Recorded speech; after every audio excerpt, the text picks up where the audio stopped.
కలపటం, దూరం చేయటం అన్నది భగవంతుని చేతిలోనే ఉంటుంది గజానన్ గారు. జీవితంలో మనం ఎవరిని కలిసినా లేక విడిపోయినా సరస్వతీదేవిని ఎప్పుడూ బంధించి పెట్టకూడదు. సరస్వతి సాయి, పెద్ద కలలు, పెద్ద కోరికలు కలిగి ఉండటం మంచిదే కదా? నిస్సందేహంగా. కానీ పెద్ద కలల్ని, పెద్ద కోరికల్ని తొందరపాటులో నెరవేర్చుకోవాలని పట్టుపట్టడం మంచిది కాదు. సాయి, జ్ఞాపకం ఉంచుకోండి, లోకంలోని అన్ని సంబంధాలు విశ్వాసంతోనే ఏర్పడతాయి. అన్ని కార్యాలు విశ్వాసంతోనే సాధ్యమవుతాయి. నన్ను క్షమించండి సాయి.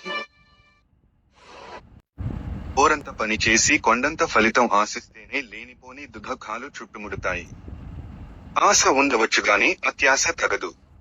ఈ విశ్వంలో మరొకటి లేదు అని గుర్తుంచుకోండి. అలాగే ఈ విషయాన్ని ఎప్పుడూ మర్చిపోకండి. ఈశ్వరుడు అణు అణువున వ్యాపించి